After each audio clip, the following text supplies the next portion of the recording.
theater geeks and comic book losers and all the smart sorts. This is for the tabletop dice rollers and poetry readers and every nerdy kid who's still repping the art form.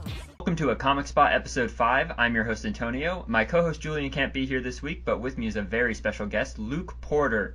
Luke is a Minimate customizer and graphic artist who has actually started his own toy store. Luke's Toy Store has become the #1 online spot for Minimates and tons of other cool stuff. Do you want to speak to that a little, Luke? Thanks, Antonio. I am very happy to be here. We're happy to have you. I listen to your other shows, and I love them. Oh, thank you. Always nice to have a new podcast to listen to. Yeah, we've had the toy store for about 5 years now. It kind of came out of my love for Minimates and my love for customizing, and I just thought we could make a cooler store than the other ones that were out there. Well, I think you've done a good job. I mean, I use it exclusively pretty much for any of my toy needs, so that's a glowing recommendation from me. We'll have a link to the site on our video post, so you guys can check out their store and see what they've got going on. Yeah, most people order kind of once a month, once every 2 months, but Antonio tends to order once a year, and the order is so giant it just makes my eyes bulge out of my head. And I hear my wife from the other room, who sees the order on her phone, going, "Oh my God, look at this order!" Don't worry, I've got one queued up for this year too. Alright, so let's jump right into it. We'll start with comic talks like we usually do. So I wanted to give you the floor, Luke. What are you currently reading in comics? I'm always a little behind. Mm-hmm. I'm a busy guy, got the toy store, got a day job, got kids. At the moment, I'm reading Original Sin. Okay, but for those of you who don't know, Original Sin was last year's big Marvel event, or year before, either way. It was the last big Marvel event with Jason Aaron writing, and I think it was Mike Deodato on art, and basically someone killed the Watcher, no one knew who, and everybody was trying to find out, and Nick Fury put together a team of sort of secret undercover heroes to discover the truth. Yeah, I'm about 3/4 of the way through it. I'm trying to read almost all the tie-in issues, like especially the Avengers stuff that ties in really well with it. So far, so good. I like it. It's a little bit different than the usual big summer event. Yeah, that's what I thought was good. Is actually it was a little bit more almost small. I mean, it was a big deal, but really contained to like what was really happening, because all of the tie-ins were sort of based around the specific books, storylines. Like they were really just like they all had to pertain to their storylines. It just happened to sort of be something that was revealed because of Original Sin. And I think one of my favorite parts about it too was the choices they made for the team ups. Yeah. I mean, I haven't read every Marvel comic by any means, but I don't remember Doctor Strange and Punisher ever teaming up before. Yeah, exactly. And then you throw in was it Eric O'Grady's Ant-Man was on that team as well, and yeah, with Emma Frost. Yeah. And then Black Panther and Moon Knight. Like that's an awesome lineup. So yeah, I mean that book is definitely one of my. I mean, I love Jason Aaron. He's writing so many cool things. He wrote Wolverine and the X-Men for a long time. Now he's writing Thor. He just introduced, the new female Thor, which is a great book. I strongly suggest it. So Original Sin is where you're at. And you're just sort of working your way through like the past few years of Marvel. Well, as soon as I started reading about the upcoming Secret Wars and all the big changes that are going to happen because of that, it kind of dawned on me, like, oh my God, I gotta catch up. So I started way back at Avengers versus X-Men. That's kind of where I left off. Yeah, it's a good place to start. Plowing through it week by week.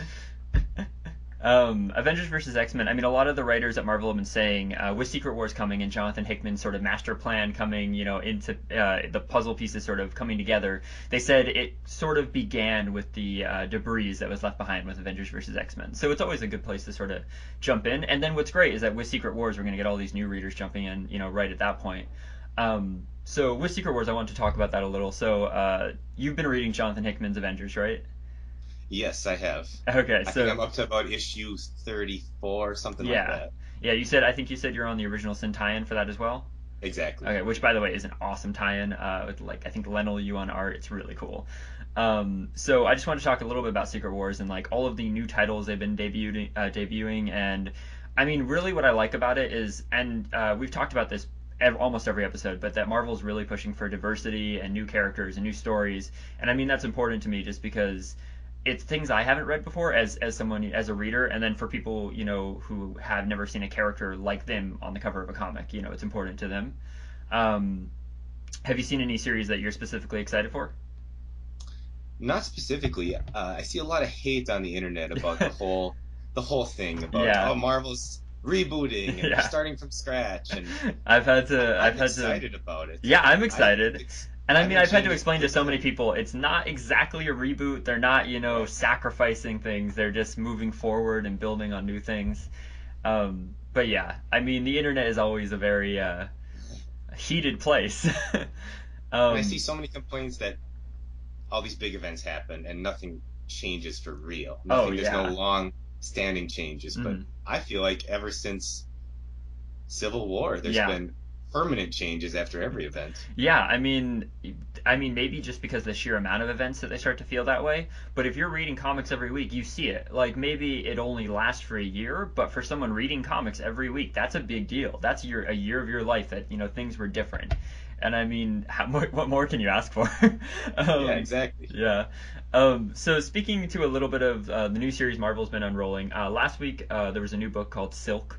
Basically, without belittling her character, she's essentially a female Spider-Man. In the original Sin tie-in for Amazing Spider-Man, they revealed that another person was bitten by the same radioactive spider that bit Peter Parker. And she basically was granted the same superpowers, but instead of, going through the death of Uncle Ben kind of storyline, she was imprisoned in a bunker and kept there for about 10 years, where she honed her abilities. So when she was unlocked from this bunker, she comes out very socially awkward, but a lot stronger than Spider-Man. She can create clothes out of her webbing. Her spider sense is a lot more in tune and a lot more on point. It's almost like precognition. And so her book started last week. I can't remember the writer's name, but the artist is Stacey Lee, which I really like that they got a female artist on a book about a female character, and it's awesome. I strongly recommend that one. I just wanted to bring that up since you mentioned Original Sin, and so far that's one of my favorite things to come out of that event. It sounds, I mean, I haven't gotten to that point yet. It sounds almost like a Winter Soldier type of story. It is in a way. Like I mean, she's not as broody as Winter Soldier, but it's sort of like his, someone from his past that he didn't even really know was there, kind of thing, who's been, following along. Because she comes out, sort of knowing who he is more or less, and she knew him in high school. Peter Parker was someone at her high school that she was aware of. Um, so yeah, that started last week. Starting this week, actually, I'm very excited for this. Every episode of the podcast, I've mentioned this character, Spider Gwen. So I know you haven't gotten to this point in comics yet, so I won't spoil anything. But recently, Dan Slott penned this story called Spider Verse, which you probably have heard of. Basically, all of the different universe versions of Spider-Man come together for a reason, and one of them is Gwen Stacy Spider Girl, who has now been renamed Spider Gwen, and her series starts this coming week. I'm very excited for it. I'm a huge fan of the character, of the design, of everything about it. So yeah, I just wanted to mention that, sort of name drop that. I'm a big fan of all of his Spider-Man work I've read so far. All Yeah, the events leading up to Superior Spider-Man and how all definitely. that played out. Very well done. Yeah, Dan Slott. I mean, to me he has been like the Spider-Man writer for the better part of the modern era. I mean, yeah, definitely. So yeah, so moving on in comics, just a little bit of comic news. So there's not much to talk about this really, but Comic Con tickets went on sale last weekend, and they sold out in about under an hour. And I mean, I think we all expected that. I didn't even try to do registration this year. Last year I was phased out before I even got to like the ticket buying stage, and Comic Con has become very bloated. It's still a lot of fun to go. Don't get me wrong, if you ever get the chance, it's so much fun, but it's just not worth the waiting half an hour in line only to be told that every badge is sold out. So what do you think Have about? you been to it before? Did you ever Yes, get? yeah. I used to go to San Diego Comic Con. I had gone for 8 years in a row before I had to stop going because of ticket sales. So I mean, I was a long time lover of San Diego Comic Con, but since then I moved sort of towards WonderCon, the Anaheim convention, and that's a lot of fun. It's sort of like a more low key version of Comic Con, but there's a lot more heart to it. Like you really get to meet people there. Where at Comic Con there's just so many people that you're like fish in a barrel. Yeah. Yeah, well, last year we were fortunate to be able to go to C2E2 in Chicago. I've heard great things That's about where C2E2. it was a lot of fun. That's where we got to reveal our exclusive. That's where we got to meet up with so many Minimate fans and even host a party for them. It was a great time. Yeah, it sounds like a lot of fun. That's always like on my list of places I'd love to go to is C2E2 and join the multiverse meetup. Yeah, for those of you who don't know, there's this awesome forum called Minimate Multiverse. If you guys are fans of the toy line, check out the forum. I mean, it's the best community for toys on the internet, in my opinion. Absolutely. We have two Comic Cons in Minneapolis, where I'm from, and they're pretty tiny, though. I mean, especially after seeing Chicago's. Yeah. I think you could fit the entire Minneapolis one in about an eighth of the space that Chicago takes up. Well, But we're actually talking about having a booth there this year for the first Oh, that's time. awesome. Yeah. We were looking into having a booth at WonderCon this year. Didn't really pan out. The prices are still too high for us, but we are going to be there and have a presence there, and we'll be having some scavenger hunts, some prizes, and some other cool stuff that we'll reveal later on. So look out for us. WonderCon is coming up in April, I believe, so it's almost here. And I love small Comic Cons like the ones you mentioned because I mean, really, they're very community oriented, and so to have them in such a small space as compared to like the big ones like C2E2, Comic Con, WonderCon, etc. So it's cool to really meet the people and get down to the earth of it. Yeah, I think it's cool that you guys are going to do something for that. Yeah, I'm very excited for that. I'll say right now, I want to chip in some prizes. Oh, that'd be really cool. Thank you. Yeah, hit me up when we're done with this. Yeah, I would definitely. All right, and we're gonna post this everywhere. So I mean, if you want to post this on your site, we'll definitely post links to your site everywhere and to the Minimate Multiverse as well. Okay, so moving on with comic news. Last little bit of news I wanted to mention was today Marvel announced a new Android and Apple phone game called Mighty Marvel Heroes. Not a lot on it yet, but the teaser trailer came out with a nice little CGI trailer. It looks fun. They claim it's a co-op strategic tactical battle game with up to 4 players, which I'm not sure how that works on a mobile system if it's in real time. But the cool thing about the trailer to me was the robots that the Avengers are fighting in it are actually the builders from Jonathan Hickman's recent Infinity storyline. So nice. if that has any indication of what the story might be in the game, I'm up for it. It sounds I wonder if it's a game like Heroes of Might and Magic or Final Fantasy Tactics. See, that's what I was assuming at first. Marvel actually last year came out with this little flash game called for Android called Guardians of the Galaxy. I think it was the Universal Weapon, and it was to tie into the movie, but it was sort of based in the comics continuity, and it was this little like click and point tactical battle game, and it was a lot of fun for what it was. I mean, it was like $3, so I mean, it was for me it was worth the $3, and I had a lot of fun with it. And there was a lot of comic book stuff in it, like you had the original Guardians like Vance Astro and Charlie 27 and all of them, so it was really cool. So I'm hoping it's sort of like that. All right, so moving on to movie news. So the big news is last night was the Oscars, and so I mean, there wasn't a lot of comic book love at the Oscars. There never really is. But for me, I think it was great that Birdman won Best Director and Best Picture. As much as no one wants to admit it, to me that is a superhero film. And then it's got Michael Keaton in it, basically playing Batman, so there is that. And then Big Hero 6 won Best Animated Feature. We all agree that the Lego Movie should have won, but Big Hero 6 is a great film too. And I prefer Big Hero 6. Really? Really? The Lego Movie had so much geeky love in it, and I gotta respect that. But as a film, Big Hero 6 just hit me right in the feels. Okay, fair enough. Well, the Lego Movie wasn't gonna be left unheard, so they gave a awesome performance of Everything is Awesome on stage, and they actually got Will Arnett to dress up as Batman, come out, sing his bit of the song, so that was great. So I mean, at least they're good sports. They gave out a bunch of Lego-built Oscars to everyone on at the show. So I thought that was really cool. That was probably one of the best Oscar musical numbers I've ever seen. Definitely. I mean, they were going to go out with a bang either way, so I like that.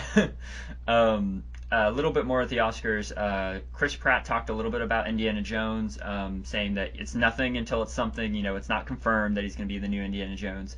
But he did mention a little bit that he'd be very interested in it, and now that Steven Spielberg recently went out and said he wanted to direct the new Indy movie. So it'd be cool to see Spielberg back behind. How do you feel about Chris Pratt as Indiana? I mean, at this point, I think it's time to do a new Indiana Jones. I think that he's not a character, like he's sort of like James Bond to me. He's a character that you can have new versions of and a new actor playing him. And Chris Pratt basically is the new Harrison Ford. I mean, that's what everybody agrees about Guardians is he was sort of like that Han Solo Indy kind of character in that. And now I don't see him as a history professor, but the fun of that role is there for him. Like I would totally go see an Indiana Jones by Chris Pratt. I don't know if he can pull off the history professor aspect of it.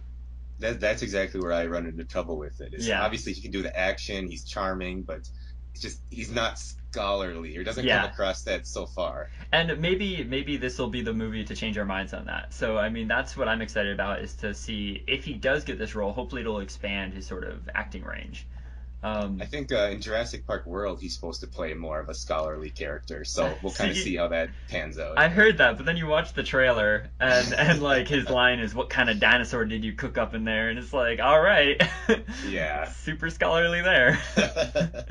Okay, so moving on with some more Marvel news. Hugh Jackman has come out and said that he wants to play Wolverine until he dies. He said this multiple times. I mean, Hugh Jackman always goes through the stages of, I don't know if I'll do another one, and then, oh, I'm going to do 10 more, and then, like, you know, the physical training's really hard, but I'm going to do this another film, and then we'll see. So, I mean, to me, it seems like as long as they keep casting him as Wolverine, he'll keep doing it. Yeah, I've seen him go through that as well, and when he's on point, though, he puts so much passion into that character. Oh, yeah. I think he just needs to take breaks sometimes, like anyone would. Yeah, definitely. And I mean, to me, he is Wolverine. So, I mean, maybe that's just because we haven't seen anyone else take on the role. But until he's done, I don't mind him keep doing it. To keep, you know, keep playing that character. Once that's over, if they want to recast it, I'd love someone who's actually short to play Wolverine, or even actually Canadian. Didn't I hear that the same director wants to come back for the next Wolverine as well? The one who did the Wolverine? Yes, he does. I think it's James Mangold is his name. Yeah, that's He it. wants to do the Wolverine 3, which last week we discussed a little bit that Patrick Stewart came out and said that the third Wolverine film could be a buddy film between Charles Xavier and Wolverine. So that'll be interesting. Okay, so a little bit more Marvel news. Really brief news. Fantastic Four trailer got a few seconds of new footage. Now, it's only like 2 seconds worth of footage, but the reason this is cool is we actually get to see the Invisible Girl and Human Torch take flight and bash through some giant stone pillars. And to me, the reason this is awesome is I really feel like Sue Storm was slighted in the last two films. You know, she was sort of treated as a joke in a way. She wasn't even really an intelligent character in the way Jessica Alba portrayed her. So I'm hoping that they sort of rectify that this time around. My excitement for the movie was about zero last year, and it is slowly climbing. Yeah. The more we see. I think that, I mean, to me, the biggest thing is it's the way that I felt about First Class when that was first announced. Is everybody was very mad about all the changes they were making to the canon and to the comics, you know, continuity and stories. But at the end of the day, it did have an X-Men feel to it, and I'm hoping that this is the same thing. Where like on the surface, it might not look like the Fantastic Four we know and love, but when you watch the movie, it will feel like them. And to me, that means that Sue Storm should be one of the most powerful people on Earth.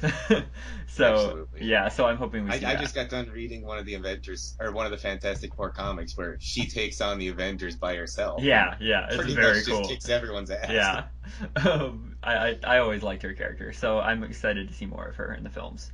A few more things. Joss Whedon came out, did actually a really in-depth interview about Avengers: Age of Ultron. Now that we're only months away, one of the things that struck me that I love that he said is the opening will be very Bondian. It will be very James Bond, and the reason being is that it'll be the Avengers together taking down bad guys, you know, or taking down a bad guy, presumably Strucker. And he said that the Avengers will already be assembled at the beginning of the film. We won't go through another half hour of them having to join together before, you know, they get the action started. And I mean, it's the same reason I loved the opening of Captain America: The Winter Soldier. We got to see him just take out a bad guy, and I hope comic book films sort of continue doing that.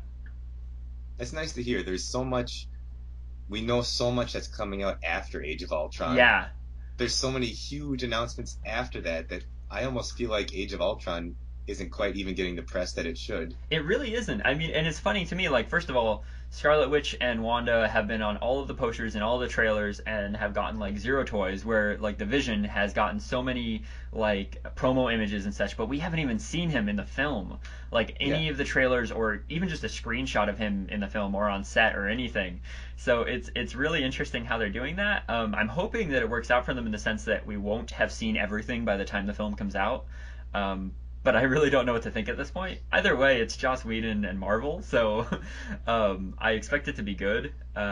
he talked a little bit more about, making the decision to not use Hank Pym in Ultron's origin, and how it really just came down to Edgar Wright had the rights to the character. There was nothing he could do about it per se. And after that, he just realized, well, it kind of makes more sense for Iron Man and Bruce to be behind it, just because if you introduce a new character who creates Ultron and then has to take the blame for it, you don't have any sort of you don't share that responsibility because you don't know this character. You don't like him yet. You haven't met him before. Where Tony and Bruce are characters that, we've seen live and we've seen do things and go through things. So now when they do this, we're sort of like invested emotionally. Yeah. So on movies like this, do you usually try to stay relatively spoiler free, or do you just gobble up any spoilers that come at you? It's sort of a mixed bag. Personally, I try to only watch the official like theatrical trailers, like the full trailers, not the TV spots or the little promos or anything like that. I stick to just the ones that they specifically cut for the front of movies at theaters, just because those are usually the best ones and the ones that give you everything you need to know. Hopefully not too much, but like enough to know what the film's going to look like. But then it depends on the film too. Like for example, Guardians of the Galaxy last year, I had to figure out like everything about that film because I was so excited to see what they were going to put on that screen, and I knew that no matter what I found out, it wouldn't be something I'd seen before. So I'd still be, going into it like not exactly knowing what was coming. And for the most part, I mean, the story was straightforward in Guardians, but for the most part, I was really pleasantly surprised with what I saw, like just in the directing style. So I'm hoping, something similar happens here. But then also, since we started this, we've had to keep a little updated on all the news and stuff. So we try not to spoil things too much, but we do have to, like, if there's a new casting announcement or if there's a new, picture of a character or confirmation, these are things we have to be aware of. I saw there was a study that came out of, I think it was Harvard, where they found that people who know spoilers about a movie ahead of time actually enjoy the movie more. Mm-hmm. Maybe But I'm like kind of in the same boat as you, where I pretty much just stick to the official trailers, and that's yeah, it. and then I will say I try not to delve too much into like speculation because then you end up going down the drain of is this character confirmed, or like you see all these websites saying he is, like even Claw. Everybody keeps telling me he's confirmed. I know like a few people have said it's been officially reported by Marvel, but I haven't seen any sort of Marvel people come out and say that like in their No, I haven't words. either. So I'm still on the fence about him being Claw. I know it's like it's one of those things where it does look like all the clues point to it, but until they say it, there's still other options there. Yeah. So I mean, like it's better to be, I think, cautious than disappointed in that realm. So yeah, so I mean, I think that's all I wanted to talk about Marvel. Oh, the last thing was Donald Glover had an interview recently. He talked about the new Spider-Man film coming up, and he basically laid down that he's not campaigning personally for it anymore. A few years back, Donald Glover really started this campaign back when they were casting. Before they casted Andrew Garfield, he said, he wanted to play Peter Parker. He thought that Peter Parker did not need to be white, and which I agree, he doesn't, and that he's a kid from New York who grew up in New York as a science nerd, and he just thought I don't think he was ever saying like he was perfect for the part, but like that basically people should expand their views on what Peter Parker can be. And so recently he just said, I still love to get the role. He'd still be very honored. But since he wanted to play that high school Peter Parker as a 31-year-old guy, he knows that he's not quite there anymore. So if they give him the role, he'll be excited for it. But I don't think he's sort of pushing for it anymore. It sure seems that if he doesn't get that, at least there should be a spot for him in the future of Marvel. Oh yeah, somewhere. definitely. Well, I know that on the Ultimate Spider-Man cartoon, he's been playing Miles Morales, the voice of Miles Morales. Yeah. So I always thought that was cool. That was a nice little nod to the fans. And I still think he's a great actor, and I think that there is definitely a place for him at Marvel. There's so many characters that he is perfect for. So I mean, and Marvel is great at casting. So I think they'll find something for him. So a bit of DC film news. One, Jared Leto briefly talked about his role as the Joker in the upcoming Suicide Squad film, and he mentioned that he's gaining some weight.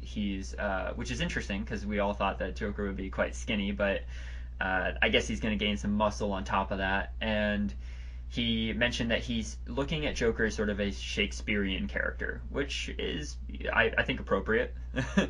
So any thoughts on the new Suicide Squad movie from you? I've always been more of a Marvel guy. I've never read a Suicide Squad comic. I've read a lot of Batman comics. Yeah. I'm certainly familiar with the comic versions of Joker, but it seems like DC's trying so hard to make something that's different, like Guardians of the Galaxy. Yeah. And I just don't know if they're going to be able to pull it off. I mean, I've said this before. I am so excited by all these DC films, but they have one film on their track record. They have another film that's been delayed 3 times and just keeps growing in scope. And like we don't know if it's gonna work because it's all of these characters in one film. And then their plan is right after that, the same year, to do entirely new group of characters that no one's really heard of before. Like Harley Quinn and Joker, sure, but the general audiences don't know who Deadshot is. They don't know who Captain Boomerang is, and frankly, I mean, they probably aren't too excited about the idea of a character named Captain Boomerang. Like it took Marvel 9 films or 8 films to build up to Rocket Raccoon, you know. So Yeah. I'm cautiously excited. I really want it to work as a comic book fan, but they just don't have the track record to speak to that. Now, Did you enjoy Man of Steel? it was fun for what it was. I think that I enjoyed it more the first week, and then after like a second viewing or a third viewing, I started to realize some of the issues with it. But the fact of the matter remains that it's the first Superman movie we've seen where he's gotten to fight someone as Superman, showing his full birth of powers, and so as a visual feast, it was a lot of fun. And that's sort of what I'm expecting from the new films is just a lot of great visuals. And if that's all we get, Marvel's got enough in substance that I can be okay with DC being strictly a visual creature. I can get behind that. Yeah. Okay, last bit of film news. DC announced that they're going to begin principal photography for Wonder Woman in the fall of this year. So I guess they're chugging away. They seem to be keeping their word on making these movies happen. Wonder Woman is a film I can get behind, so there's that. But that's really all we know, other than Gal Gadot is playing her. How about the image that we saw of Aquaman? Okay, so we're gonna talk about that a little bit later. I just want to I'm getting ahead of myself. that's our topic of the week actually. Just a little tease at that. So I'll run through the TV news really quick and then we'll get into that so that we can really dissect that. Just a tiny bits of TV news. Really the only thing that stuck out to me this week was we got a new magazine cover showing off the Daredevil costume. Which is like our first clear image of it. I know there was an image last year at New York Comic Con that was it was a clear image, but it was really dark. So this is our first really bright picture of it. It's still the Man Without Fear costume. I'm assuming he'll move on to something red by the end of the show. So I think a lot of fans are worried that he'll stick in the black. And then the other thing is that also on the line of Daredevil, they revealed a promo image of a fight billing for Matt Murdock's dad. Battling Frank Murdock, I believe, versus Crusher Creel, otherwise known as the Absorbing Man. So that was a nice little Easter egg. So that's really it I had for TV news. Any thoughts on that?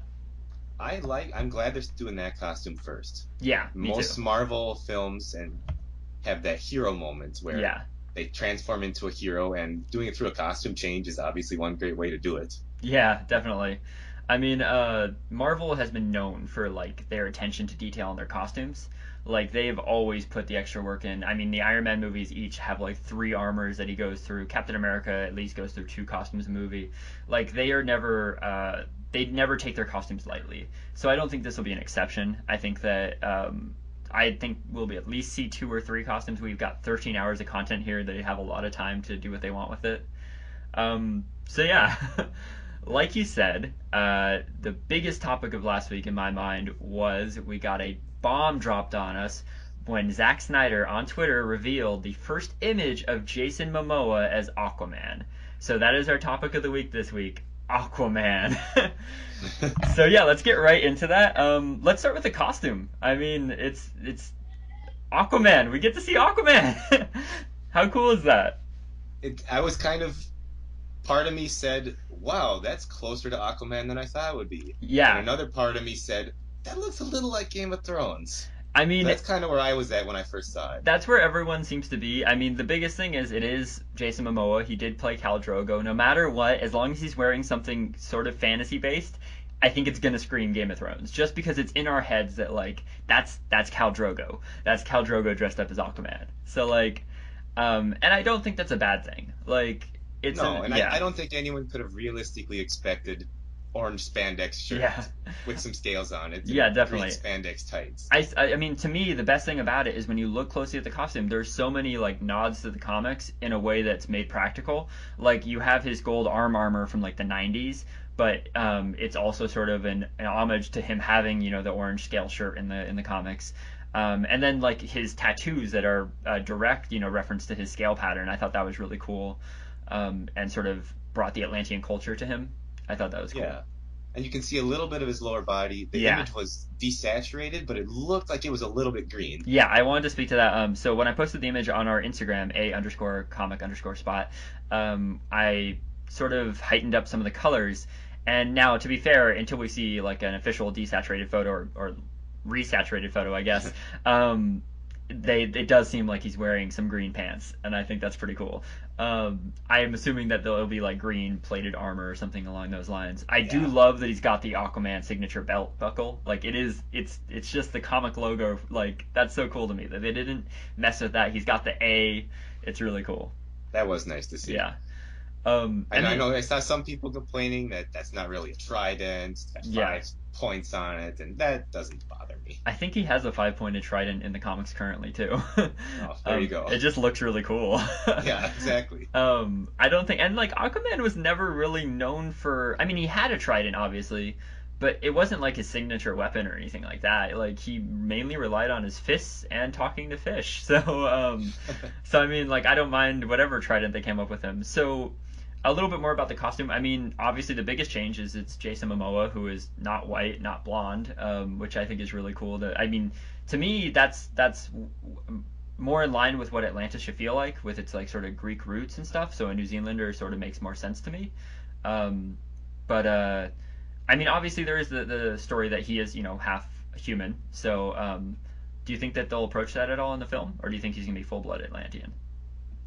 That's a tough question. I'm guessing they're going to go full-blood Atlantean for the film. Yeah. I think it'll keep things simpler for them. Yeah, I think that the reason being, I mean, first of all, his clothing and costume is it looks so Atlantean in culture. Like, it looks like that's something who has lived and breathed Atlantean for his entire life would wear, rather than someone who's, transitioning from the surface to Atlantis.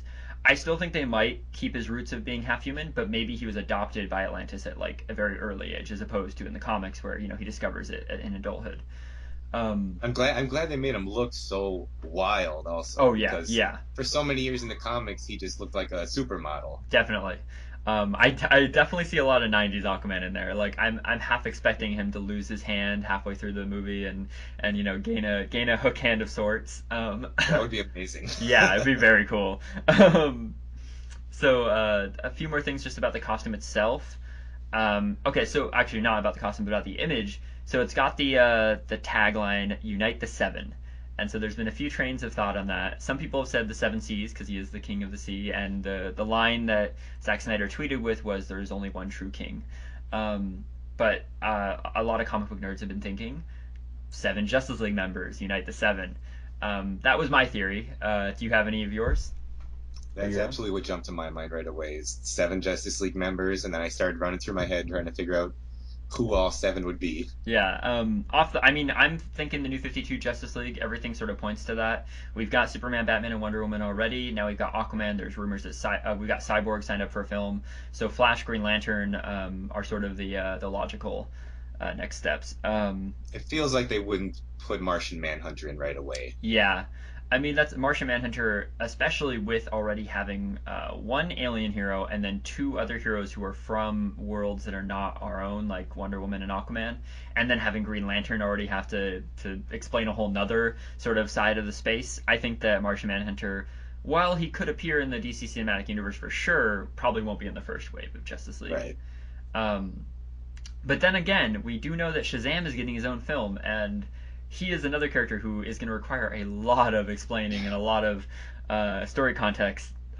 So, I mean, I really don't know what... I mean, we got Suicide Squad coming out next year, so I don't know what their limits are. But, yeah, so, like you said, I think it's a 7 Justice League. I was actually expecting him to post an image every night after with a different Justice League member on it saying Unite the 7. So, it doesn't seem that that's the case. That would have been cool. Yeah.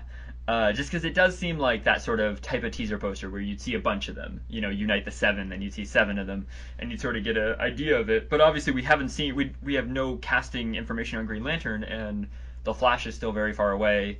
And I doubt we'll see Cyborg in costume in this upcoming film. So I So mean, do you think that since the TV Flash is being so popular, do you think they're going to kind of go back on their word about merging the universes and grab the TV Flash? see, I mean, they have an actor for the movie Flash, so unless they unless they sort of pull the rug out from under him, which to be honest, I don't doubt DC would. Like they would if they thought it was the right decision, they'd go for it. Um, and I do think that the TV Flash is really popular. I think that it even exceeded their sort of expectations for its popularity.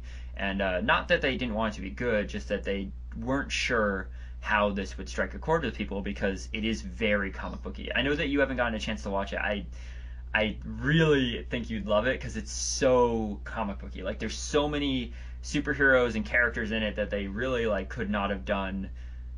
I mean, I didn't think they could do this on television. It's really definitely cool. in my queue. Yeah. Gotta get caught up on Agents of S.H.I.E.L.D. first, and then I'll dive into Flash. Which, by the way, Agents of S.H.I.E.L.D. comes back, I think, next week. I want to say next week. Because this week is the season, or the series finale of Agent Carter. Which is also very good. But back to Aquaman. So, Unite the Seven, yeah, I mean, we're assuming it's the Justice League. I'm hoping maybe next month we'll see a second poster. Maybe that is still his plan, but he had to space it out a little bit more. Maybe the next one will be at WonderCon or at Comic-Con. Or maybe we'll finally get an actual trailer. I mean, to be fair, the movie's still a year away, so I mean, like, I can't, I'm not going to ask for a lot, but it is a film that we know a lot about, but have seen very little of. And, like, for the continuity they're trying to build, I feel like it's important to sort of get fans on board early, and for me that means showing us a little bit more, showing us what their vision is and why we should be excited for it. Has it been confirmed if all the Justice League members are going to be in some capacity in the film? Not all of them. We know Superman, Batman, Wonder Woman, and now Aquaman are definitely in the film. Or at least, to be honest, we haven't gotten a confirmation that Aquaman is in the film. So that's still up in the air. But with the new poster, I'm going to assume that why show this, 3 years before you're going to give him his own film? So, I'm assuming he'll make an appearance. So that's 4. And then they did cast... I'm trying to remember Cyborg's name in the comics, but they did cast Cyborg. They didn't bill him as Cyborg; they billed him as the character's actual name. So we know he will appear, maybe not as Cyborg, but he will be in it. They have not confirmed if Flash or Green Lantern will make an appearance. So I mean, I don't know if we'll unite the Seven by the end of this, but the film is called Dawn of Justice. So I'm gonna make an assumption that by the end credit scene will be Batman at a table discussing, we need to be better or something. We need to be something more. And then we, get the Justice League logo come up and it says, we'll return 2018 or whatever. How do you feel about DC's comments that they're going for a more serious tone than Marvel's films? I think really, if you have to make that sort of press release, if you have to say that to us, or if you have to even, sort of... It's never good to go any one direction and to only go that one direction. Marvel has done a great job of being very versatile in their films. They're very diverse. There's obviously a formula to them, but the tones are very different from each film. And I mean, I would agree. Yeah, I mean, because you look at even within their own franchises, like Captain America: The First Avenger is a very different film than Captain America: The Winter Soldier. Guardians of the Galaxy is obviously a very different film than majority of the Marvel films we've seen, and it looks like Avengers: Age of Ultron will be a lot darker than the first Avengers film. So I think that they're sort of digging themselves a hole. Maybe Suicide Squad is their own answer to that, because obviously you can't do that movie without quite a bit of humor in it. I would hope so, because it's a movie called Suicide Squad, so it lends you to think it's gonna be very depressing. If you don't know the characters, that's such a depressing name. So I'm hoping that it's got some humor, and with characters like Harley Quinn and Joker, if it doesn't, then they've surely done something wrong. So I mean, and if you cast Will Smith and not expect him to be kind of funny, I mean, he's a very he's a very what's the word? He knows how to chew the scenery with some humor. So I'm hoping that he'll bring that to the film. So he has a great sense of timing. Yeah, there you go. That's what I'm looking for. And then they've got a Shazam film planned. How do you have a film about a 10-year-old superhero without some levity? I mean, I'm a little worried if that's what they're going for with that kind of film. I mean, that was one of my biggest problems with Man of Steel, is there was just no joy in that Oh yeah, movie there at was all. no. Yeah, it's a very depressing film. Like it's a yeah. That I would definitely agree with you. So I'm hoping that Superman Batman will have a little bit more of that, but adding another broody character like Batman to like the main cast might not be the option. So I don't know. We'll see. Um, DC, as I've said, it's so much ambition, so little evidence that they can follow through on it. So it's just like we got to keep chugging forward and seeing what they do with it. Um, so yeah, I really don't know. So if Aquaman does appear in Dawn of Justice, what role do you think he'll take? I would see him coming in more at the end of the film. I feel like the majority of the movie is going to pan out just between Batman, Superman, possibly Wonder Woman, and we Hmm. won't see any other characters till the end of the film. Yeah. I mean, this film has changed so much for me since they first announced it and what I thought the plot was. I remember when they first announced it, it was Man of Steel 2. That's all we knew about it. It wasn't, any. And then when they finally announced Batman was in it, it was Man of Steel 2 with Batman. Um, and then, like, as that sort of built, they had their Comic Con reveal of they read the line from Dark Knight Returns, and we sort of got this idea that, oh, this is Batman versus Superman. It's got to be at least a little bit Dark Knight Returns based or inspired. He's got the Frank Miller logo on his chest, so I mean, I'm assuming there's some Dark Knight Returns roots in there. And then we got the bomb dropped on us, I think last year, that Wonder Woman's in it, so it became an Yeah. entirely different animal. Like, what do you look at that film now? Because Dark Knight Returns couldn't really have worked with a character like Wonder Woman just because I mean, I guess it could have. Um, I don't know. What do you think? What do you think? Like this? It, for me, it was always weird just the way they announced the movie. Yeah, Because when Marvel announces movies, they have this great big event, they bring yeah, in the actors, they totally cater to the fans, and yeah, then DC just announces it to their shareholders at a yeah. shareholder meeting. Yeah, that was And really weird. I feel like they still don't have a grasp on even how to market these things. Yeah, I So agree. that makes me worry about trying to include so many characters in it. Well, the fact that we got a poster of Aquaman saying "Unite the Seven," and one, we have no idea if Aquaman's still appearing in this film, or two, what seven they're trying to unite because there's no continuity in their promo in their marketing. Like, yeah, I agree. But um, back to your question, I mean, obviously we all know the Dark Knight Returns comic storyline, or mhm. most comic fans do. There certainly is a way to include Wonder Woman in there, Yeah, but I don't think they're going to be following that storyline that closely in the movie yeah. anyways. I think the reason I assumed that at first is that there was so many sort of visual cues to it, both in Batman and then the fact that it is an older Batman. I think there were sort of theories that I think it was Jenna Malone was on set and people were sort of they were speculating that she was playing Carrie Kelly as Batman's Robin, and Frank Miller is on set. I think. What was he doing? He's like consulting with Zack Snyder. But I mean, Frank Miller and Zack Snyder have worked together on a lot of things, so that doesn't really mean Dark Knight Returns. Hopefully, it doesn't mean Dark Knight Strikes Again or Dark Oh, Knight oh Strikes God. Back, I where you have really hope Superman not. and Wonder Woman Yeah, up in the sky having sex, and there's like uh, causing earthquakes and hey, they're volcanoes and going for a more gritty turn. I mean, like, maybe DC's like all of our films now have to be, rated R and really gritty.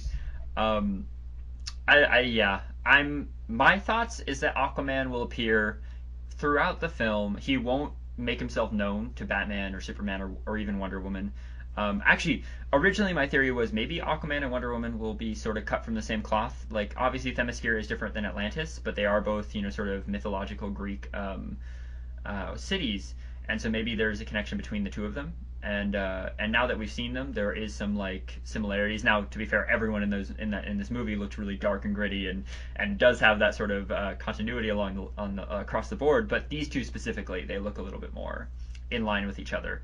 So yeah, maybe they have a whole history together. yeah, and I think that would be cool if Aquaman and Wonder Woman had a history. Like, those are very cool characters who it would be cool to me to have these two characters have entirely nothing to do with Superman and Batman, have their own thing, and then sort of get brought into it. Because, like, I don't want Wonder Woman to be brought in as sort of the third wheel to Batman Superman's conflict, and I think that would be a good way to sort of sidestep that. But yeah, I don't expect to see a lot of Aquaman. I think that we'll have some exposition that Atlantis exists, maybe, and maybe we'll see him. Maybe we'll see him sort of monitoring everything. Like, he's there, no one knows he's there, that kind of thing. He's almost playing a Batman role in that way, but obviously Batman's aware of it. And then at the very end, they have like a sort of a meeting and they're like, okay, are you in? Yeah. That kind of thing. Or Wonder Woman just like at the very last second says, "Oh, I have this friend in Atlantis. Do you want to have him join our team?" I'm here to talk to you about the Justice League Yeah. initiative. Yeah. Samuel Jackson would have been an interesting choice for Aquaman. I don't know. Just a few last thoughts on that is like the fact that, as you said, it's not exactly going to be The Dark Knight Returns, but the movie is called Batman v Superman: Dawn of Justice. For all we know, the big fight in the film is Batman versus Superman. So, what threat are they going to fight that sort of builds the Justice League? Like, they're just going to fight each other and then decide, hey, you're pretty cool, you almost beat me, let's form a team? Or I'm not entirely sure, what that means. Is Superman going to be controlled by someone? Is Batman going to be controlled by someone? Is that really a smart move for DC at this point? Yeah, weren't there early rumors of Brainiac and Yeah. Doomsday? Yeah. There's even rumors that like Zod will become Doomsday. So there's a lot of stuff in that film, and like I said, like everybody always harkens back to Spider-Man 3 whenever they hear about a comic book film with a ton of characters, but there's a difference like between having a bunch of characters and knowing how to use them. And like you look at Marvel and you look at them in the sense that one, they've had the time to build up where they can introduce new characters and they don't have to worry about overcrowding because the characters that are already there we know. But then on the same front, they've done a movie like Guardians that had 5 new characters. Everyone in that movie was new characters to us, and even the minor characters still felt like they made sense to the story. And the 5 main characters got a good amount of characterization. They made sense. There wasn't like this overcrowding of whose story was more important and stuff like that. So I mean, it can be done, and Marvel has shown that they can do it well. DC has not. So I guess we'll see. Any last thoughts on Aquaman? Nothing else comes to mind on him. All right. Do you think he'll talk to fish in the movie? Do you think he will have the ability to communicate with sea life? I think they will do that. I think that's they'll important. find a way to do it that works on film. See, I think that's important because, okay, to me, when Jeff Johns retweeted that picture of Aquaman, that said to me, like, he is behind this new Aquaman. And Jeff Johns is one of the most prolific advocators for comic book Aquaman. Like, obviously, he's written the series for a while now. He's made Aquaman a big deal in the Justice League. He made him a big deal back when he was even when he was doing Green Lantern, he made Aquaman a big deal. And not that he hadn't been before, just that, like, a lot of people sort of harken back to the Super Friends Aquaman and sort of use that as their reference, their frame of reference. And Aquaman's badass. Like, even his power to talk to fish is badass. Like, when you really think about it, like, you don't think about like a character who can talk to animals as like a weak power, but like for some reason when it's sea life, it is like the feats that he's pulled off in the comics, to see those on screen would be very cool. Yeah, it would. And to even see him just riding on a shark into battle would be really cool. Things like that. Actually, let's just talk about that really quick before we end. What do you think his powers will be? I mean, it's a little up in the air at this point. I feel like they're gonna keep it pretty simple and stick with the super strength and control of the sea life. Okay, so you don't think because like obviously he'll be able to breathe underwater. That's very basics. Yeah. I was thinking, like, do you think he'll have the sort of affinity for water? Like, he'll be weakened by like I don't know, dryness essentially? Because I know like heat lamps will be his enemy, that kind of thing. Or do you think he'll have a little bit higher tolerance? Because like I mean, since we have Batman in the film and since he will be fighting Superman, I'm assuming he has contingency plans for everything. So I'm actually expecting a little bit more Tower of Babel just prior to the actual Justice League being formed. So like Batman maybe makes himself, or like as these metahumans, maybe the film is just metahumans making themselves aware, and like people are sort of realizing there are a bunch of them. Like Wonder Woman is just here, like she's already saving people, doing her thing.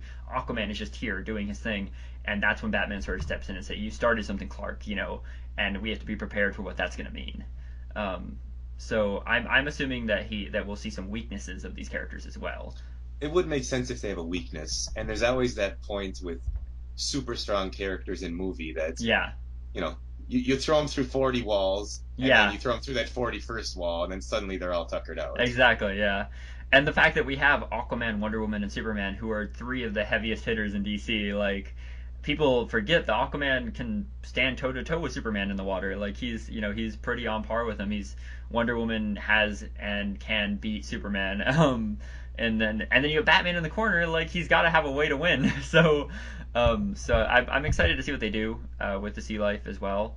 I like the way Marvel always addressed Namor's, sort of communication with Sea Life, is that he doesn't have it inherently, I think, but he uses like a magic conch shell essentially. But he never communicated with like straight up Sea Life. He always had these giant like ancient monsters of the depths, and it'd be interesting to see if they did something along those lines with Aquaman, like some ancient sea creatures that he can summon upon.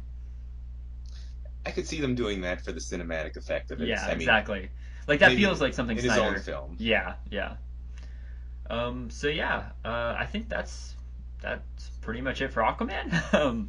I will add he's my favorite character in Injustice. Oh yeah, definitely. I love spamming him with that trident. That was awesome. Yeah, and so I'm excited. I'd love to see Aquaman drag Superman into the ocean and have him get like attacked by sharks. That'd be cool. But I guess we'll see next year when Superman versus Batman hopefully releases on its current release date, a month after Civil War. So maybe we won't even be talking about it. But yeah, I mean, I'm excited. I'm cautiously excited. So, any last things you wanted to say before we sort of call this to sort of close this up? Well, I thought we could talk a little bit just about a few mini-mate things. That's Yeah, kind of definitely. my forte. It's not the focus of the podcast, but No, yeah, totally. We could definitely delve into some mini-mate stuff. Anything on mind personally for you? I think that they're doing a good job with all these upcoming licenses where it's not something in particular that I would buy for myself, Mm-hmm. but for the brand going forward. Yeah. They've got SpongeBob SquarePants, they've got Muppets coming out now, Yeah. and I see my kids getting excited for them and my kids' friends getting excited for them, Yeah. and that kind of thing is just going to mean a better product in the end across the board. I agree. I think that Minimates as a brand has really done a good job of expanding over the last few years. They've become a closer and closer to Funko Pop's sort of level of diversity in their lines, and that's important because I mean, I might just be a Marvel fan, but there's a million people I know who are only going to buy, like the Pulp Fiction Minimates or the SpongeBob Minimates or the Teenage Mutant Ninja Turtle Minimates or even the Mass Effect Minimates.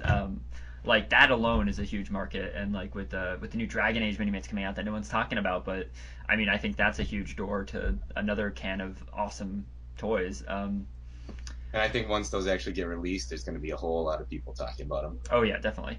And then so like yeah, 2 weeks ago I think now is Toy Fair happened, and that was obviously we saw a ton of new stuff. Even if people want to claim that we didn't, there was a lot of new stuff there. At least in the sense of we'd heard about this or we hadn't seen all of it yet. We got to see the second wave of Avengers Minimates, or at least part of it. I think all of the Avengers mates look great. I think that And it was smart of them to split into two waves, because how yeah. could you ever please everybody with just one wave? I think that I'm fine with them, especially on a film that big. Like obviously Ant-Man getting just a box set is a little bit less than the characters that will be in that film, but it's all the characters I care about just going into it. Maybe I'll feel differently coming out of it, but they have no way of knowing that, so I mean I can't put that on them. But like a film like Avengers as opposed to a film like Captain America or Iron Man, it's meant to be a big spectacle moment, so you sort of have to go all out in that sense. And I like that they chose to do two waves and two Toys R Us waves as well, and Army Dump, and yeah, so a lot of cool stuff. Yeah. And like you mentioned earlier, I'm big into Minimate customizing, and that's one thing I've been trying to do lately is take advantage of those customizing possibilities where now we're developing sticker kits that work with upcoming waves. Yeah. Like Marvel Minimate Series 60 is Brotherhood of Evil Mutants, and I'm working on a sticker kit that's going to come with the stuff to make basically 20 new characters if you feel like. Which is very buying exciting. Extras. Yeah, definitely. And it just lends itself so well to that, and if it does well, we're going to keep doing more sticker kits going forward. And I already have like a big order planned for Wave 60, so gigantic. I got to get those extras. Yeah. It's nice that you can, by just putting a few stickers on these bodies, because they're designed so well, you can just have a new character in 5 minutes. I've always tried to explain why I love Minimates, and I've always sort of come up short, but the bottom line is while they are block figures and they have this stylized aspect to them, and that's definitely part of the reason I love them, when you look at them all together, there's sort of this sense of completion and continuity. in that line that makes you feel like these are just the definitive, like, for me. Like, those are like I look at Marvel Legends and they're very cool, and like there's a lot of other toy lines that are very cool, but for me, like, Minimates are like, that's my Spider-Man toy right there. That's the one I want. Is that little Spider-Man figure right there. That has everything I want from a Spider-Man toy right there. And yeah, so like and the reason is because of their design and the way that it's so easy to change what they are and to add your own little tweaks to them and stuff like that. And now with what you're doing, you're creating an entire market of just new characters that we wouldn't have had otherwise, and now it's so simple to get, which is great. I think that's awesome. I'm very excited for your sticker set. Do you know when you might be unveiling the full sticker set? Probably about 2 weeks from now. Okay, very cool. And we always have more dioramas and such planned. We have a 3D printer, but the thing breaks down so often. It's such a pain in the ass that I can't seem to get things produced regularly out of the 3D printer. But well, I think we can all agree that the stuff you do get produced is awesome. So like, take your time on that. Like, I love all the blast stands that you've made with your 3D printer. I love the stickers that you made with your graphic design abilities, and I think they look great. I mean, seriously, they look like I think the most important thing is they look like the Minimate style. There's a lot of people who make decals, and that's the biggest challenge, is to really match that sort of style. I appreciate that. Yeah. So I'm very excited to see your Wave 60 sticker kit. Any other Minimate things you wanted to talk about? One thing I'm considering doing is I used to do a lot of commission Minimates. Yeah, I remember. And I got so backed up with orders I had to stop and kind of retire from it. But I thought about utilizing the 3D printer, utilizing molding and casting, and just maybe making a small run of customs. Pick a character that a lot of people might like let's say Jason Voorhees. Yeah. And make 20 of them instead of just making one. That way I can offer them at a lower price. All the pieces could be molded and cast, so they'll be really strong and sturdy and feel like a production piece. Yeah. And then you would just use like sticker kits to make them. Yeah. Stickers, and then you did 20 people would be able to get a very nice looking Jason Voorhees, where we might never get an official one. Mm-hmm. Mass-produced customs. It's an interesting. It's definitely yes, it's definitely a good concept. Do you think that people at like Diamond Select would have any issues with that? People sell custom Minimates on eBay every day, and they've been selling them that way for 10 years. So, well, my only reason for asking would be like the produced pieces. Just since like, is there a limit to how many you can produce of any given piece, or does it matter if it's like what? Because like, you do produce base pieces. Like, do those are they? What I'm asking is like, what's like sort of the point where they say, oh, well, now you're just producing Minimate pieces? I guess I haven't gone to that point yet. So okay. Maybe I'll find out someday. Yeah. Maybe I won't. Though, I mean, the people at Diamond Select Toys, they seem like good people. I mean, they are so in tune with their fan base, and Zach is awesome at like communicating with all of the fans of Minimate Multiverse. So I assume that there's definitely a place for that here. It would certainly be something we would probably offer up on message boards and on eBay. Yeah. Instead of in our store. We still like to continue our good relationship with Diamond. Diamond. I see. Yeah, okay. Then definitely I think that's not an issue. But again, what do I know? I've never run an online store. So yeah, the other bit of Minimate news that I wanted to talk about was so we got DC Minimates back. It might not be in the way that everybody was hoping, but I'm excited about that. I mean, just the fact that it's happening in some capacity is really cool to me. Yeah, I mean, I have not got to see Gotham yet. It's in my queue along I'll with admit Flash. It's not my favorite show. If Julian was here, he would go into a long rant about how he loves it, and how about these are the best possible DC Minimates we ever could have gotten. But I'm hoping that they'll do well, and I hope DC Direct takes notice of that and says, hey, we should start up those comic-based ones again. Yeah. It's really surprising to me that they haven't. Like, DC Direct doesn't have a lot of long-running toy lines anymore, since like Mattel has sort of died down over the last few years. They've been focusing mainly on artist-specific figures and a lot of statues. I mean, they've always been a statue-based sort of collectible industry, but like way more statues than ever before, I'd say. Like, they are creating entire series of statues, and like, statues are cool, but like, they need some more toys. Yeah. And I think Minimates is the way to go. Plus, Minimates have this great thing of, you don't get like a wave of 4 figures, or you don't get a wave of like 5 figures, but you have to choose which ones you buy because each is like $20. You get like a wave of usually 7 to 8 figures, and usually it's pretty affordable to get all of them and to build your collection quickly. And for a comic book company with that much history, it's a no-brainer. Thank you so much for coming on. I mean, it's a pleasure. I'm sorry Julian couldn't be here. I'm sure he's sorry too. But really, it was a lot of fun talking to you, Luke. We hope to have you on again. And for those of you who don't know, again, check out LukesToyStore.com. Best place online to get Minimates. I mean, he can tell you I've ordered so many from him myself. We'll have links in the description and our Facebook page and in all of our social media. Thank you so much for being here, Luke. You're an awesome guy. Cool. Well, thank you so much for having me on here today. I'd definitely love to come back again. I had a great time. Oh, I'm glad. Thank you. All right. Thank you guys for listening. Hope you guys enjoyed our second special guest, Luke. Really great guy. Please go check out his store, LukesToyStore.com. And I mean, if you're a huge fan of Minimates like I am, it's the perfect place for you. So earlier today, Julian, my illustrious co-host, as I'm going to call him from now on, couldn't be here. Yeah, you're damn right. That's right. Couldn't be here.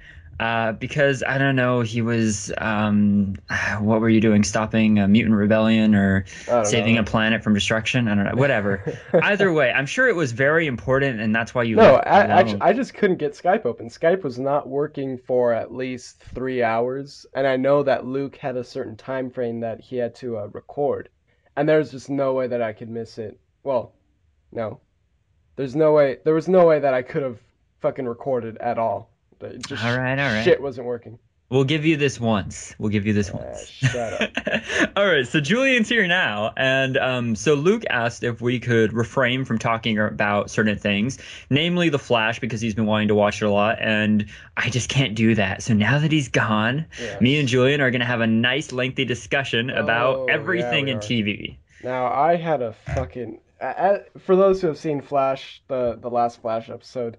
Jesus Christ, that was definitely the best episode to date. I remember oh God, I remember watching it and just like freaking out. And you were like, Antonio. we were texting each other just like all in caps. We couldn't hold anything back. Oh my God, did you see that? Yeah. And then, Jesus, just so much to talk about. That was fantastic. Oh, it was a really great episode from the beginning to the end. I mean, so much good stuff. It's so funny because I remember we were complaining about the weeks before how the cold ending or whatever you want to call it, the after the credits ending was so abrupt and kind of lackluster. But it led into that, like, segued into this recent episode, and was it worth it, dude? It was awesome. You could tell, like, that was supposed to be a 2-parter episode, or is a 2-parter episode, and they just didn't. So there wasn't, a tease for the next one. So the real tease would have been, last week's episode. Which it was a fucking great tease. Jesus, yeah, it was. I mean, should we discuss it? Yes, let's discuss it. Okay, so let's start with Firestorm, just because he is the focus of the episode. Ooh. And it was great to see him fully realized.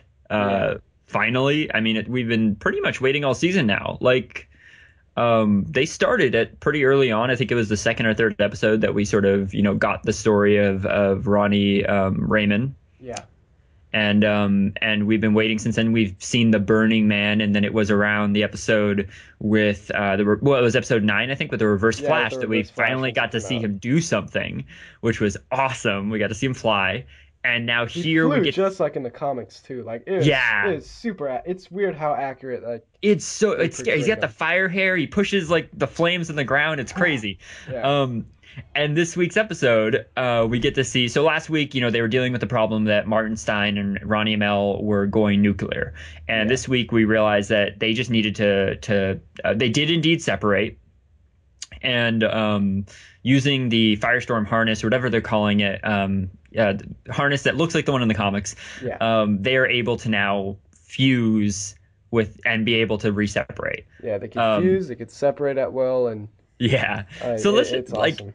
And we get to see him, the best part to me, and probably to you too, was hearing Martin Stein's voice in Ronnie's head and how they handled that. How they were they were like a superhero duo just right off the bat. Behind you. It was so cool. It was fucking cool. I'd love to see a spin-off with Firestorm. That's what they're Yeah, another thing I love was the eyes. I think the eyes were like it The was a eyes were small the nod, best but it was part. fucking Like it perfect. was one of those things like I didn't think they could make it better, and Yeah, then he goes full white eye. And like I don't you know me, I've always been a fan of like the glowing white eyes in comic books that they yeah. never quite do in film, and they finally did it. And they pulled it off awesomely. I Yeah, mean, he looked fuck, that was a great badass. episode.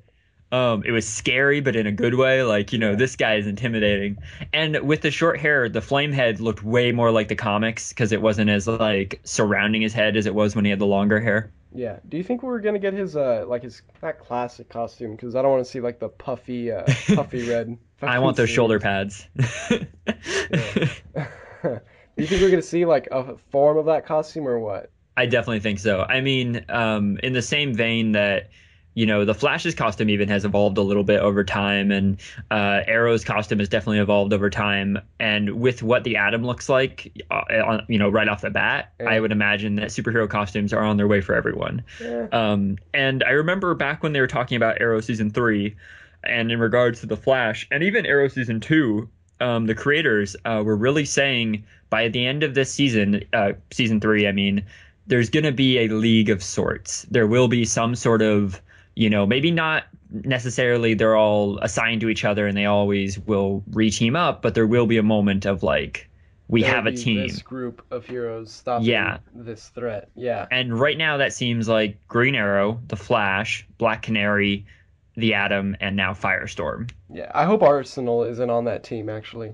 Two You I hope think he, no, I hope he isn't. Two archers on okay. one team is a little a I little think too that, I much. mean, to be honest, if that were to happen, it's got to be for something big. So obviously everyone will be involved, but Yeah. like the actual core team that goes up against whatever the big bad threat is will be this like, sort of specific group of superheroes. Now, I haven't seen Arrow, but the last episode, has anything been said about Wildcat?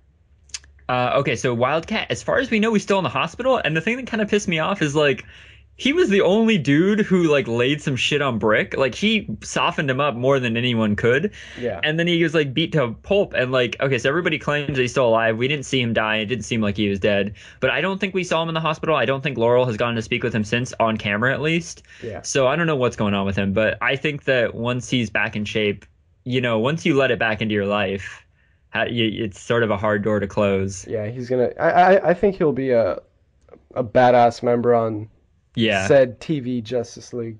Yeah. Now here's the thing. Okay, let's just talk about that a little, and then we'll get back to the Flash. Because now I'm Yeah. interested, like with what's going on in Arrow with Ra's al Ghul. And I'm going to speak a little spoiler stat since we're going full on spoilers right now. Yeah. Like this week's episode, we're gonna see them go back to Nanda Parbat and sort of confront Ra's al Ghul for the second time. And chances are they're not gonna like lose a second time and then have to come back a third. Like Yeah. that would get repetitive. So do you think that the altercation with Ra's could end with this episode, or maybe a few episodes? Like, do you think Ra's will be the ultimate villain in Arrow's season? Yes, mainly because I feel like he's been he's been set up since season 3, like the beginning of season 3. You Even know? before that, Even before. like Yes, he actually, was yeah, he was yeah, mentioned, like he was in season In 2 season with 2, yeah. Nisa and So the yeah, League of he's Assassins. been set up, but Yeah. the way they're gonna play it off, I don't want it to end like season 2, hmm with against the Mirakuru soldiers, Yeah. against all the archers. I don't want it to end like that, but I kind of don't see it ending any way else. If So you it's think gonna, it'll be like a League of Assassins versus Justice League kind of thing, or? yeah, but that's almost like a repeat of the end Yeah. of season See, 2. So I don't think it's going to be that. And the reason being is Ra's isn't the kind of threat that, since the way they've been building him up, they treat him like Ra's in the comics. And Ra's in the comics isn't like a punch it till it stays down kind of scenario, yeah, So I feel like they're going to have this altercation this week with Ra's, and ultimately they'll decide on some way to stay out of each other's hair. I don't know what they'll probably mean, some compromises or some, not so fun things. But I think ultimately he's not going to be their antagonist, or at least not their active antagonist. Like he'll be at the back of everyone's minds. He's like the Moriarty. okay. Well, I Um, haven't seen enough. Well, I haven't seen any of Arrow season 3 Yeah. to comment on that. But the so, reason yeah. I say that is just because with this league, like there's no reason that you have to get the Flash involved or Firestorm or even the Atom. When like obviously the League of Assassins is dangerous and like, but it just. I feel like if they're gonna bring that kind of character power together, and this is all speculating, but I'm assuming they will, then it's got to be for something big, you know? Yeah. And as I've said before, I feel like the next season of The Flash will be an alternate future. Maybe it'll affect both shows. Interesting. I mean, I really don't like to think of alternate futures and all that stuff. I know you talked about that last one of our last podcasts where like maybe each season of The Flash would deal with not a different alternate future, but yeah, you get it. You Yeah, get it. yeah. Um, I kind of don't like that idea Hmm. because if everything's like an alternate future or like an alternate present, all that stuff, Yeah. in my mind, I see it as like, oh, well then all that stuff that I sort of enjoyed didn't really matter Yeah, I agree. almost I mean, because that's the reason people that's don't not like comic book continuity. reboots that much. Yeah. And it's even more impacting for a show that has so less of it. Yeah. You know, because you only have a few years to build on. So I agree. I don't think that they should sacrifice all of their continuity. I mainly mean like maybe the threat of a different future is like the finale. Like the threat that Reverse Flash, what he's doing, could impact the entire universe. So both shows have to deal with stopping him is more of what I meant. Hmm. Rather than moving forward with an entirely different universe next Yeah. season. So let's go back to The Flash. Okay. That end scene though Yeah, that was end scene though. fantastic. Oh my God. I I think mean, we were the both. You said it. I mean, you said it best when we saw the last teaser with you know who, who? not God. Oh, Gorilla Grodd, yeah. Now, Who else? what I wanted to say was that, and I've told you this, I think the biggest thing, like yes, it was a gorilla and he had his telepathy and he Hmm. was huge and he looked great for like a TV show budget. Yeah, But it wasn't that. It was seeing Reverse Flash like in cahoots with yeah, yeah. Gorilla Grodd. Now Gorilla it's not Grodd. now it's not like yeah, it's especially for the Flash, it's not uncommon to see two different villains working together. But Yeah. two different villains with like the magnitude of what Oh yeah, of definitely. like of These yeah, are you two get it. Like two powerhouses. huge fucking Yeah. like characters. Because yeah, Captain Cold and Heatwave, that's Well, I mean, we had only it's been nothing introduced to crazy. Captain Cold before, so like we've known Grodd is going to be, you know, a big deal. We know the Reverse Flash is a big deal. So to see them, you know, sort of in the same cut from the same cloth, that's really big. Exactly. And with someone like Reverse Flash who has knowledge of the future, what does that mean that he's working with Gorilla Grodd? You know, what does he know, and that leads him to do this? And what does he mean by, you know, we stick up for our Oh own? yeah, he What is that? protects his own. Mhm. Maybe Grodd is a Well, that's the thing is meta Grodd ape. is still a gorilla, so he's a meta gorilla, I guess, not a meta human. Okay, this is what I was thinking. So a lot of the way that the metahumans were created were that Hmm. they were like in contact with something. Yeah, So the Flash was in contact with all those chemicals, just like in the comic book. yeah, Ronnie Raymond was in the explosion, the fire, and all then that stuff, exposed to the Firestorm and then Matrix that exposed to the Stein had. Firestorm Matrix at the same time, exactly. Now I'm thinking that it's not as much as human, like if it's a human, like that's what makes it a metahuman, if that makes Hmm. sense. Because No, yeah, yeah, who's I to understand. say, that the experiments that was conducted on Gorilla Grodd No, I definitely agree. and Yeah. the stuff that they put into him and like everything, it could have been the You, experiments that attracted mhm. that made Gorilla Grodd the way he is, along And with we're going to the assume that it particle was the particle accelerator. accelerator Yeah, explosion that ignited that because we see the broken down cage of Grodd in yeah, the first episode. definitely. Yeah, yeah, Um, that's how I see it. That's how I see so it. then moving, like thinking about Grodd in the comics, he's very much, you know, sort of a ape supremacist in a way. You know, he Yeah, believes that they are the final evolution, that humans should de-evolve to his level so that they could be, you know, fully evolved in his mind. So why is he working with the Reverse Flash? You know, like there's got to well, be an element. clearly both of them were clearly Wells had always had Grodd's back. Yeah. Like Wells So was maybe kind he's of got a so different like yeah, view or soft spot for him. maybe we're almost looking too into it Yeah. because this could be it. Grodd could be the main villain for season 2, and he could have nothing to do with the Flash. That's Or true. with the Reverse Flash. Yeah, He yeah. could have nothing to do with the Reverse Flash, but Reverse Flash definitely is Grodd's friend. Hmm. And knowing that General Ailing was trying to fuck them over, right? Hmm. Was trying to catch Firestorm. Yeah. Probably was like, oh, I know that this metahuman. Well, I know that Gorilla Grodd exists because I'm from the future and whatnot.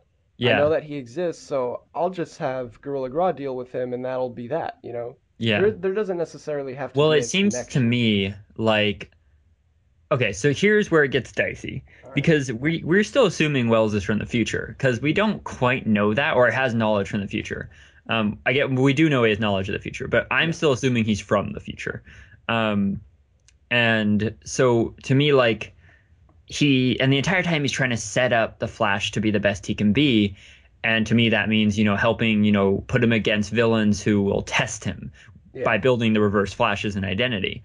Um, and so, like, ultimately, I think that's his goal. I think his goal is to push the Flash to be the best he can be to deal with some threat that he isn't able to deal with in the current future. Like, he has to make him be better. You know what I mean? Yeah. And so, to me, like, the fact that he was, sort of involved with Grodd prior to the explosion makes me think that he somehow knew Grodd was going to be a thing and had to make sure that it continued to go along as planned, or he just saw the opportunity and took it. It's sort of hard to tell. Yeah. I mean, at this point, we don't really know as much. We're just Yeah, basically not wildly speculating, but I mean, there's so much that yeah. that's I mean, the fact that's that another reason. Like when it comes to time travel, yeah, I don't think about it. I try not to because yeah. there's just so many fucking possibilities and outcomes that like And it's the show has done such a good job of like, I can tell they have a plan, but there's so many fucking possibilities that you can't quite discern what it is. yeah. Like I'm hoping, actually, to be honest, now I'm getting scared. Like they've got to have, see, the fact that they know that the Reverse Flash has an end game. I'm assuming they know what that end game is by now. Because I don't think they've wrapped filming on season 1 yet, so there's still a chance that they haven't figured it out. But I mean, Arrow's always done a fairly good job. The season 1 had a really good finale. Season 2, while the Mirror Crew soldiers weren't quite as maybe satisfying as we had hoped, it Yeah. was still a good finale for what it was, and it had like a good resolution in Yeah, the it end. was satisfying, but it wasn't like Yeah. yeah. And this show has been already more satisfying than both seasons of Arrow combined. So, Yeah. so I mean, I expect big things from them, and I don't think we'll be disappointed. Um, Now, the sad thing is we have to wait almost a month now for another episode. Yeah, about I think 4 or 5 weeks maybe. Yeah, so I mean, that's almost like another mid-season gap, Yeah. which is a big. I mean, it's tough, but whatever their reason is, I guess it's just they don't have enough time to make it till the end of whatever. I'm very excited. We know like the next 5 episodes, the basis of them. The next episode, it looks like the Reverse Flash's identity will be revealed, which is a big deal because I thought that was going to I be like forgot about that actually. I you forgot saw about the that teaser, right? promo. Yeah. Yeah. It looks like they figure it out. I mean, from what we saw, unless that is footage from the entirety of the remaining of the season, which I don't think it is. I think No, that's just no, from no, next definitely episode. not. One, we see that they get it that Harrison Wells is this guy. Like they see the chair left behind. They see we see Cisco walking into a room with him, displaying his powers, and that's the important part. We see him creating holograms of himself. Which puts to rest all the Hunter Zolomon and no, not Hunter Zolomon, Eddie Thane. Eddie. It puts all the Eddie Thane rumors that happened in the first mid-season finale, right? Yeah. All of those are out the window, which is good. It's good to have like less confusion and Yeah. less speculation. So Now, Eddie could still eventually become the Reverse Flash if he's from the future, but that confirms that the one that we saw there was Wells, and the way that he was in two spaces at once was this ability to create holograms. yeah, I mean, maybe there's more to it. Maybe that he's just throwing us off, but at that point, that's just too many red herrings. So, we're gonna take the logical step and assume that that's the case, which is great. I think that's really cool. it really was. Now, So yeah. do we have any more to discuss about the Flash? I mean, we could go on for hours and Yeah, hours. we could go on for hours and hours. Last thing I wanted to say was, God, Just a little bit more about Firestorm really quick. Yeah. Stephen Amell tweeted a picture of him and his cousin Robbie, who plays Firestorm, on set together. Firestorm in costume. I mean, it's the same costume we've already seen him in, but in costume, and with Arrow in costume. So that leads back to the idea that we will see a Justice League of sorts, or at least a team up between Arrow and Firestorm by the end of the show. Actually, I think that Robbie Amell said that was like a joke. I think Oh, he so went they out. just happened to be on set together or Yeah, something? I think he Okay. just went out and said like, "Oh no, that was just for fans or something." I don't know. I Okay, could be still wrong. cool. Yeah, it's still Um, awesome to see them next to each other. Plus, and I mean, if you want superhero team ups, one last thing. I mean, the Atom will be appearing on episode 18, I believe, with the Flash, so we'll Yeah. get that superhero team up in some way. That's gonna be great. Okay, so let's just talk. I'm going to talk really quickly about Arrow. Yeah, go Just ahead. wanted to hit a few notes. To be honest, they've been rolling out the thing I like about Arrow this season. They've been doing like all the secrets that have been kept the last 2 seasons. They're just like, you know what? Let's just not have them be secret anymore. Yeah. So like last week's episode, they do you mind if I spoil some stuff? Go ahead. Okay, so the big two was now we knew these things, but it was cool that the characters became aware of this. Was Sarah told her dad, Detective Lance, that Laurel told her dad, Detective Lance, that Sarah is indeed dead again, and that she is her dad figured out that she was the new Black Canary, but he Yeah. just assumed that was because Sarah was still away.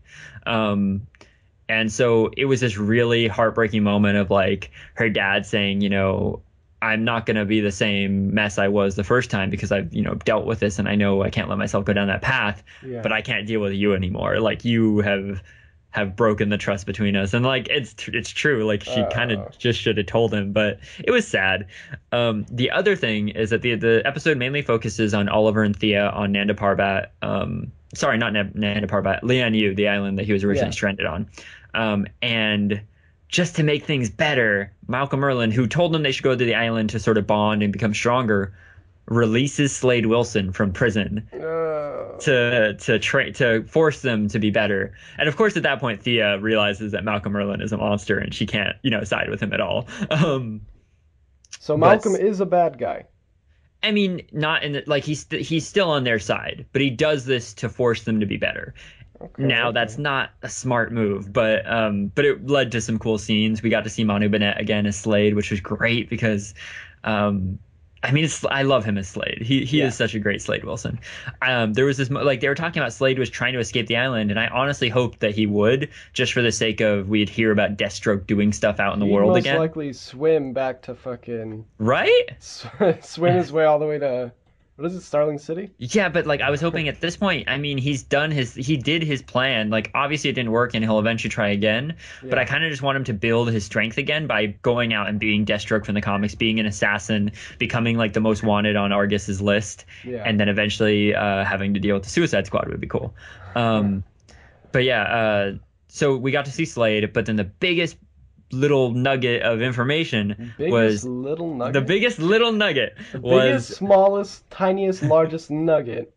Exactly. Was when Slade traps them in the prison that he was trapped in for a moment. They end up getting out in the weirdest way possible, but they end up getting out. But before that, Thea asks Oliver, who are the other prisoners here? Can one of them help us? And he says there's only one other prisoner and he won't be helpful. And I mean, who's the other prisoner, man? It's the Joker. Yeah. It's obviously the Joker. Whenever there's a prisoner that we can't see on Arrow, it's probably the Joker. Yeah. I mean, last time was Harley Quinn. But no, I thought that was interesting because either that implies that Arrow's been doing stuff without us knowing, which is actually a big deal on its own because, for the most part, we keep track of, his whereabouts in the show's universe. Or it's a character we've seen that we just didn't realize, was still on his radar. Like who do you think that it is? Personally? Yeah. Okay, if it's a character we've already seen, my guess is Solomon Grundy. That would be great. That really would be awesome. Yeah, because the first time they defeated him, it was he fell and he got acid on his face, and they assumed he was dead. But I have an assumption that Oliver isn't that stupid. I mean, the Mirror Crew kept Slade alive, so I'm assuming he would have double backed, or at least Argus would have double backed, and maybe that's where he is. They did make us think it was a man because his whole point was that the cells were made for, fully grown men, and that was the reason they were able to break out. Was Thea was able to fit through one of the bars of their arm. But so I'm not. My second guess is going to be Ravager, but because again the Mirakuru, but she's not a man. So Solomon Grundy is my guess because it's a character that would be really cool to see again. Makes sense for him to have to be on an island like this, and is a character we've already seen. Now maybe it's just a normal prisoner, right? Like, yeah, he was deadly, he's dangerous, but he doesn't have any arms or legs, so that's why he wouldn't be helpful in helping them escape. You know what I mean? So he's just like, that guy is just poor guy. Yeah, that guy can't help you. And they're like, oh, why? It's like, fucking look at him. Now, before we move on for Arrow, the other theory here is that in the episode, you know how they deal with the flashback stories parallel to the normal ones, which personally, I've always liked it. I know it does take away from the main story, but it's cool because you get these two very different stories at the same time, and I think it's cool to see them contrasted. Yeah. Plus, it's a way to introduce even more characters from the comics in a very short amount of time. Yeah, and it sets up like characters from his past in a way where it doesn't feel shoehorned because we do get to see them, before. So, and this week we saw a new character, General. Oh God, I can't even remember his name. It was recently announced that he was cast. He's the general of, I think, the Creature Commandos in the comics, or something along those lines. Which is I believe it's the monster team of military soldiers, so Frankenstein, etc. Yeah. So with him being introduced, I don't know if any of his comic book lore will transfer to this show. Maybe it's one of his commandos that's on the island because he's introduced in the flashback. So moving forward, I think we'll be seeing more of him and maybe his men. All right, that sounds cool. Though then again, Solomon Grundy would fit in that as well. I was going to say that too. Solomon Grundy and the Creature Commandos. Yeah. So yeah, I don't know. Arrow is good, and this week we get to see the Atom fully suited up. I don't know if he'll do stuff, but he's definitely gonna be wearing the suit. So yeah, I'm excited. I know that you don't like the helmet, but fuck you. God, that helmet's it's not the helmet, it's the visor. I mean, yeah, I agree. The only problem is that the visor lies on top. No, I agree. So it just looks. I also think that it kind of pushes his cheeks in a little bit, and it makes him look chubby. But that's just. I don't think that's a problem. But I sent you a picture of what I thought the visor should look like. I always thought it should be a full face visor. I don't mind it showing off his identity, just needs to be protective. Yeah. So let's talk. We talked about Gotham last week, actually. So do you want to? I mean, tonight is a new Gotham in about half an hour. Yeah, half an hour now. It looks really cool. I know that you're kind of hyped up for it, even though you're not going to watch it. Yeah, I'll have to watch. I'll have to catch it after. Yeah, I mean, it looks great. It's got the Red Hood. Hopefully, and it looks like the way that they're handling it is that he's like Robin Hood kind of. Yeah, I like that, but it's not like he doesn't seem truthfully altruistic. More like he's fame hungry, and I like that. He's basically, and they said this in an interview, that like he's basically a rock star. Yeah. And that this episode with the Red Hood wearing a mask and adopting this persona, it's basically like pushing. It's like the first step of these characters adopting larger than life personas. Yeah. And the thing I liked about awesome. Yeah, and the thing I liked about this episode, or the promo for this episode, was it made me laugh at the points that I think they were trying to make me laugh, which I really enjoyed. Yeah. And I mean, you said you just read volume 1 of Zero, or volume 1 of Zero Year. He kind of feels like that version of the Red Hood, maybe a little less evil, but like. He has that same sense of cockiness to him, and I like that. Yeah, not sense of humor, because we don't really see much humor in the promo. But it's definitely levity. Like he's got that. He definitely reminds me of 0 Year, Secret City. Agreed. City. Yeah. Other than that, I don't think there's much. I know in a recent promo for next week's episode, it shows Fish Mooney without an eye. And interesting. It's interesting. So that's pretty much confirmed that the dude that kidnapped her is the doll maker. Okay. But I don't know how they would kind of incorporate that into Gotham. Well, they've been setting up the doll maker for a little while. I remember they have for the past 4 episodes, I think. Well, I remember even farther back when one of the first episodes, Catwoman. Yeah, I The think it was two the first or second episode. Yeah, the two weirdos who are like kidnapping kids were working for a person. I think they called the doll maker on. I think they said that by name. Yeah, Um, they said that his name in the show is Duelmacher. really? Yeah, they're doing the whole German like, but I mean, hey, it's not that bad. It wouldn't be, except Arrow's already done it, and they just said his name is the doll maker. Well, this is an Arrow, Antonio. You need to lower your Yeah, expectations. that's true. Um, so yeah, Gotham. Watch it if you like Batman. Or Or if you no, watch don't watch Batman it if you without like Batman. Batman. Watch it if you like characters Commissioner other than Gordon. Batman. Yeah, there isn't much to talk about for that episode. Yeah. Yeah. Also this week is the season finale for Agent Carter. Oh yeah. Very Now excited for there's that. supposed to be a huge teaser. I know I said that last podcast, but But that's because we assumed that last week's yeah, was it the was the series last season episode. finale. It's actually this week's, which is good because last week's had sort of a lackluster ending. But All right. I'm excited for that. And after following that week, we'll see the return of Agents of S.H.I.E.L.D. And we got a new promo showing, Sky's character showing off some Quake powers. And that was Yeah. cool. All right. I think that's about it for TV comic talk. Which also means that that's about it for this week's episode, right? Right. All right. Thank you guys for listening. Yeah. I hope you guys enjoyed our second special guest. He's a great guy. I feel very bad for not being able to make it earlier, but there was Yeah, but so we'll have him on shit again, going and you'll get to Yeah. have time, sucking up to him. So, on. like and subscribe to our YouTube channel. Please follow us on Instagram, like us on Facebook, follow us on Twitter, all that good social media stuff, All and that check good out all our other videos. We're going to be at WonderCon, so get your tickets, guys. It's going to be a lot of fun.